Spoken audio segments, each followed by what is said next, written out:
Hello students, सुश्री classes में आपका स्वागत है। आज हम क्लास 12th के बिजनेस स्टडीज का 7th चैप्टर निर्देशन या डायरेक्टिंग का निर्देशन के तत्व देख रहे हैं। निर्देशन के तत्वों में पर्यवेक्षण हम पहले देख चुके हैं पिछले वीडियो में। अभिप्रेरण क्या है ये भी हम पिछले वीडियो में देख चुके हैं। अब हम देखते हैं अभिप्रेरण की आवश्यकता।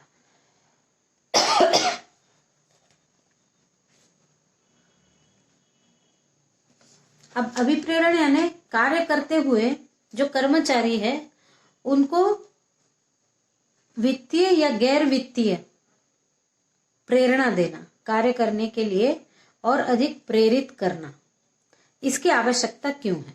अब हम ये देखते हैं, हमारा अगला टॉपिक है अभिप्रेरण की आवश्यकता क्यों है। तो कार्य करने की क्षमता और कार्य करने की इच्छा, ये दोनों अलग अलग तथ्य हैं। सभी व्यक्तियों के पास अपनी अपनी योग्यता के अनुरूप कार्य करने की क्षमता होती है, पर उस क्षमता के अनुरूप उनमें कार्य करने की इच्छा हो ये अनिवार्य नहीं है। तो क्षमता के अनुसार कार्य करने की इच्छा होना चाहिए। उस इच्छा को जागृत करने के लिए क्यों आवश्यक है अभिप्रेरण, हम ये देखेंगे। तो इसका पहला बिंदु है कार्य कुशलता व उत्पादकता में वृद्धि। यदि हम अभिप्रेरण करके किसी की कार्य कुशलता और उत्पादकता में वृद्धि कर सकते हैं। फिर है अगला, अभिप्रेरणा कर्मचारियों को नव प्रवर्तन का विरोध करने और उत्पादन को कम करने से रोकती है। यानी यदि किसी उपक्रम में नव प्रवर्तन यानी नए नए कुछ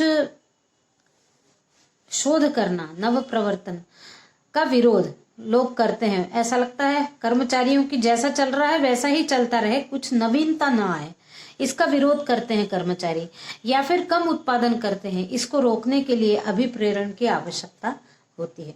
फिर कर्मचारी आनंदित होकर काम करते हैं। जहां अभिप्रेरण होगी यानी प्रेरणा देने वाली कुछ बातें कर्मचारियों के साथ होंगी तो वो आनंदित होकर कार्य करेंगे।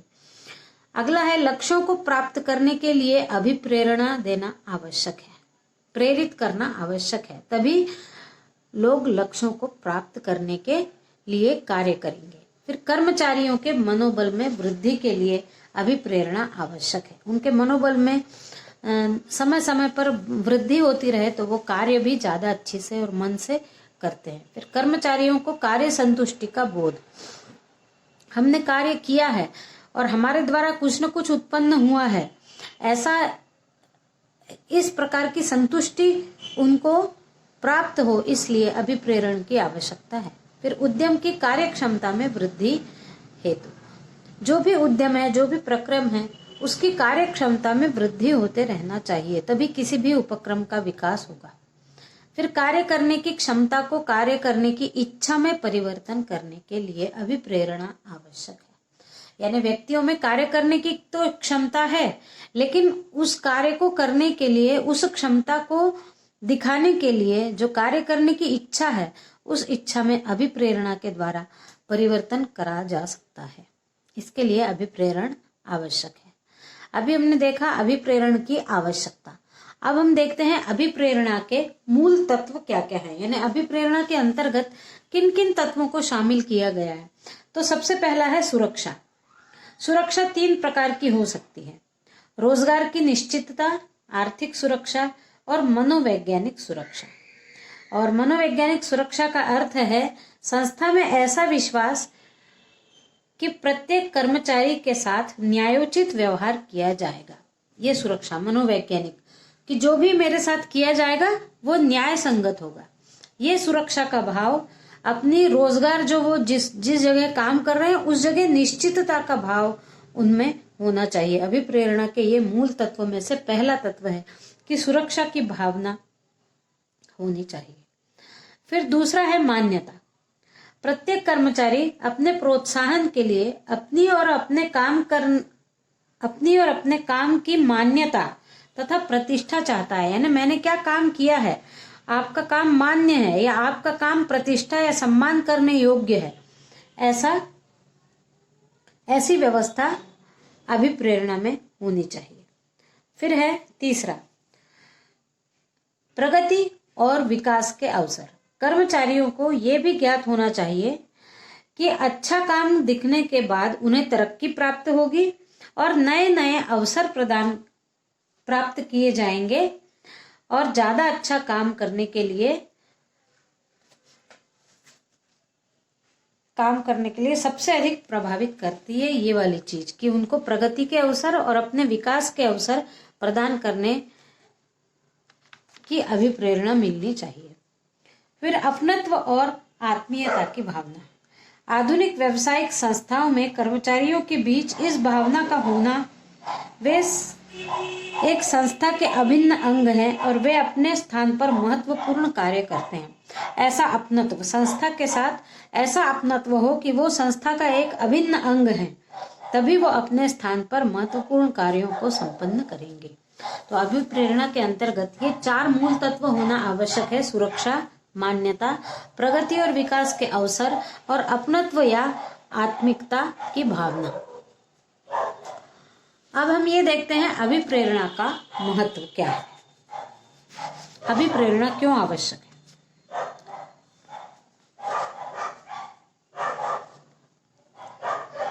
तो किसी भी संस्था की सफलता के लिए कर्मचारियों की स्वेच्छा से मन लगाकर अधिकतम कार्य करें, इस बात की आवश्यकता होती है।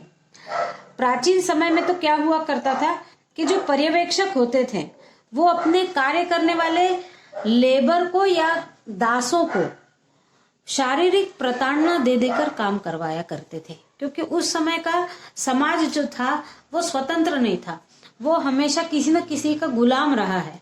तो गुलाम को हमेशा प्रताड़ित करके कार्य कराया जाता है और गुलाम भी प्रताड़ना के डर से काम किया करते थे पहले।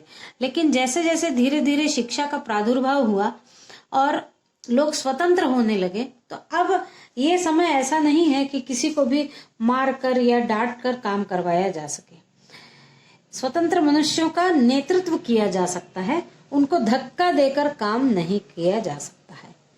इस कारण से अभिप्रेरणा की आवश्यकता महसूस हुई, क्योंकि अब किसी से भी अच्छा काम करवाना हो तो अच्छा बोलकर या अभिप्रेरित करके ही काम करवाया जा सकता है।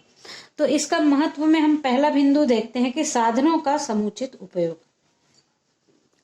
यदि उत्पत्ति के साधनों का समुचित उपयोग या समुचित विदोहन करना हो तो प्रत्येक व्यक्ति की उस कार्य के प्रति समर्पण होना चाहिए, प्रत्येक व्यक्ति का समर्पण होना चाहिए और यह समर्पण का भाव अभिप्रेरणा द्वारा ही पैदा किया जा सकता है। तो अभिप्रेरणा के द्वारा साधनों का समुचित उपयोग किया जा सकता है और किसी भी लक्ष्य को आसानी से प्राप्त किया जा सकता है। फिर दूसरा है कार्य करने की इच्छा जागृत करना। व्यक्ति में कार्य के प्रति इच्छा पैदा करना महत्वपूर्ण है। अभिप्रेरणा द्वारा किसी भी व्यक्ति के कार्य के प्रति इच्छा जागृत करने का महत्वपूर्ण कार्य आसानी से किया जा सकता है। कार्य करने की इच्छा, उसकी थोड़ी सी तारीफ कर दी जाए या उसको पुरस्कार स्वरूप कुछ दे दिया जाए तो और अच्छे से कार्य करने के लिए वो प्रेरित होता है। तो कार्य करने की इच्छा जागृत करने के लिए अभिप्रेरणा होना आवश्यक है। फिर श्रम आवर्तन में कमी और नए व्यक्तियों हेतु आकर्षण। अभिप्रेरणा के द्वारा कुल मजदूरी में वृद्धि हो सकती है, इस कारण वह अन्य किसी जगह स्थानांतरित होने का विचार भी नहीं करता। जो मजदूर होता है या जो श्रमिक होता है उसको यदि धीरे धीरे उसके वेतन में वृद्धि करते जाएं तो वो कहीं दूसरी जगह नहीं जाता है और उसने नहीं जाना चाहिए दूसरी जगह, इसलिए क्योंकि वो इस काम को सीख चुका है और जो कुशलता उसने प्राप्त की है उस कुशलता से जल्दी वो किसी भी कार्य को कर सकता है। तो उसको वेतन वृद्धि देकर उसको कहीं बाहर जाने से रोका जा सकता है और अभिप्रेरणा से नए व्यक्तियों को आने के लिए भी आकर्षित किया जा सकता है। फिर उत्पादन और उत्पादकता में वृद्धि। अभिप्रेरणा से व्यक्तियों के कार्य करने की भावना का विकास होता है। जब व्यक्ति में कार्य की भावना विकसित होती है तो उत्पादन में भी वृद्धि होती है। जब वो कार्य करना चाहता है तो उत्पादन भी बढ़ाता है, और जब वो उत्पादन बढ़ाता है तो धीरे धीरे उत्पादकता में भी वृद्धि होती है। यानी प्रति व्यक्ति, प्रति मशीन और प्रति घंटा उत्पादकता में वृद्धि होती है। यदि उसको प्रेरणा न दी जाए तो वही काम वह धीरे धीरे करके कम उत्पादकता दिखाएगा, लेकिन यदि उसको प्रेरित किया जाए तो वो उत्पादन भी बढ़ाएगा और प्रति घंटा और प्रति मशीन और प्रति व्यक्ति उत्पादन भी बढ़ जाएगा। फिर अगला है सहयोग का आधार। अभिप्रेरण एक ऐसी प्रक्रिया है जो कार्य के प्रति संतुष्टि बढ़ाती है। जब किसी व्यक्ति को कार्य के प्रति संतुष्टि मिलती है तब वह अन्य लोगों के साथ मिलजुल कर सहयोग से कार्य करता है। सहयोग की भावना का भी विकास होता है। फिर अगला है निर्धारित लक्ष्यों को प्राप्त करने के लिए। अभिप्रेरणा की आवश्यकता इसलिए भी है कि जो लक्ष्य सामने रखा हुआ है उस लक्ष्य को प्राप्त करना सरल हो जाए। यह अभिप्रेरणा के द्वारा कर्मचारियों को कार्य करने की इच्छा जागृत करना, जिससे लक्ष्य को प्राप्त करना सरल हो जाता है। फिर मानवीय संबंधों की स्थापना के लिए। मधुर मानवीय संबंधों की कल्पना एक आदर्श व्यावसायिक प्रतिष्ठान की आधारशिला है। जब किसी भी व्यवसाय में अधिकारियों और श्रमिकों के बीच मधुर संबंध होंगे, वहीं उत्पादकता और उत्पादन बहुत तेजी से बढ़ेगा और लक्ष्य की प्राप्ति होगी। तो अभिप्रेरणा के द्वारा मानवीय संबंधों को भी अच्छा रखा जाता है। फिर है कर्मचारियों का मनोबल बढ़ाने के लिए। कर्मचारियों का मनोबल बढ़ाने के लिए अभिप्रेरणा बहुत ज्यादा फायदेमंद होती है। अब यहां हमने देखा अभिप्रेरणा का महत्व। अब हमारा अगला टॉपिक है मास्लो का आवश्यकता संबंधी सिद्धांत। अभी हमने ये इससे पहले देखा था अभिप्रेरणा के लिए कि आवश्यकता होती है तब कार्य करने की इच्छा होती है और तब व्यक्ति प्रेरित होकर कार्य करता है, क्योंकि वो कार्य किसी न किसी आवश्यकता को संतुष्ट करने के लिए होता है। इस प्रकार की बात को लेकर मास्लो का आवश्यकता संबंधी एक सिद्धांत है जो उन्होंने 1943 में विकसित किया था, और इसे कहते हैं आवश्यकता क्रमबद्धता सिद्धांत। यानी क्रमानुसार आवश्यकताओं को उन्होंने बताया है कि पहले स्थान पर सबसे जरूरी आवश्यकता, दूसरे स्थान पर उससे थोड़ी कम जरूरी आवश्यकता। इस प्रकार से उन्होंने आवश्यकता के सिद्धांत प्रतिपादित किया जो बहुत चर्चित है। इनकी मान्यताओं में है, पहली मान्यता है व्यक्तियों का व्यवहार उनकी आवश्यकताओं पर आधारित होता है और आवश्यकता को संतुष्ट करने के लिए वह व्यवहार को प्रभावित करती है। फिर दूसरी इनकी मान्यता है कि व्यक्तियों की आवश्यकताएं क्रमबद्ध रूप से होती है।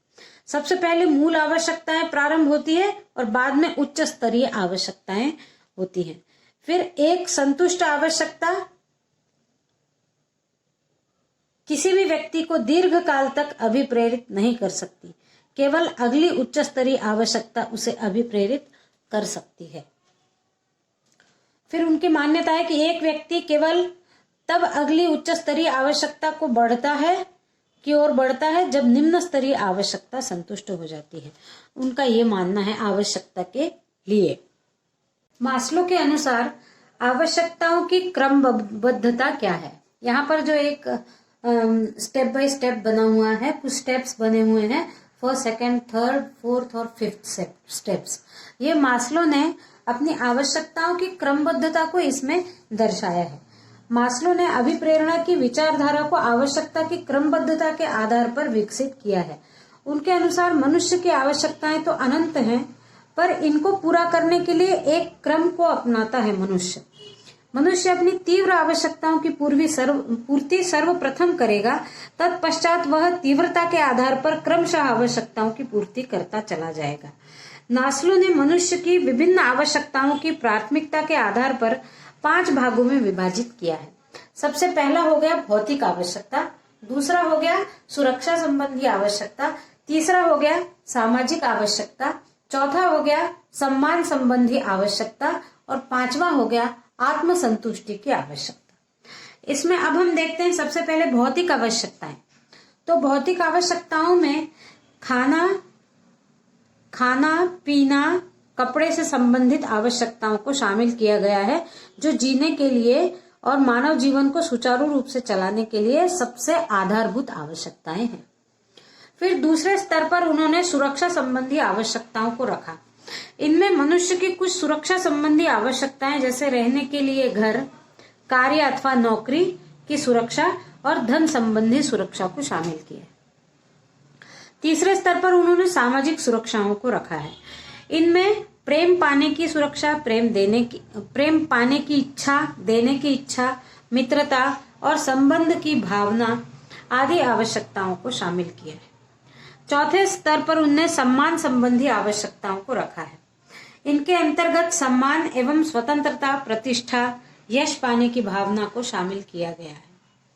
फिर पांचवें स्तर पर उन्होंने आत्मसंतुष्टि की आवश्यकता को रखा है। यह सबसे उच्च कोटि की आवश्यकता है और इस प्रकार की आवश्यकता प्रायः उन व्यक्तियों को होती है जिनकी पहली 4 आवश्यकताएं पहले ही पूरी हो चुकी हों। इस प्रकार की आवश्यकता उस बात की प्राप्ति से संबंधित है जिसे कोई व्यक्ति अपने जीवन का ध्येय मानता है। तो इससे यह स्पष्ट हो जाता है कि आवश्यकता ही उसके लिए अभिप्रेरणा का कार्य करती है। अतः मनुष्य को अपनी विभिन्न आवश्यकताओं को संतुष्ट करने के लिए पूर्ण क्षमता से कार्य करना चाहिए।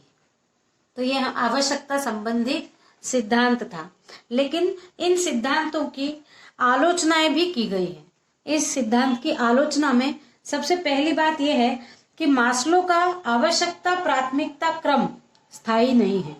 यह परिस्थितियों के अनुसार बदलता रहता है, क्योंकि जब किसी की एक आवश्यकता पूरी होती है तो जरूरी नहीं है कि अगले स्टेप की आवश्यकता उसकी हो। फिर है अगली आलोचना यह है कि यह आवश्यक नहीं है कि एक समय पर एक ही वर्ग की आवश्यकताएं बलवती हो और बाकी सब महत्वहीन हो सकता है कि बाकी सब भी आवश्यकताएं अचानक से जागृत हो सकती हैं। एक समय एक आवश्यकता पूरी हो या एक ही आवश्यकता मन में हो, ऐसा नहीं हो सकता। कई आवश्यकताएं एक साथ सिर उठा सकती हैं। इस कारण से इनके इस सिद्धांत की आलोचना की गई है। इस वीडियो में बस इतना ही। Thank you.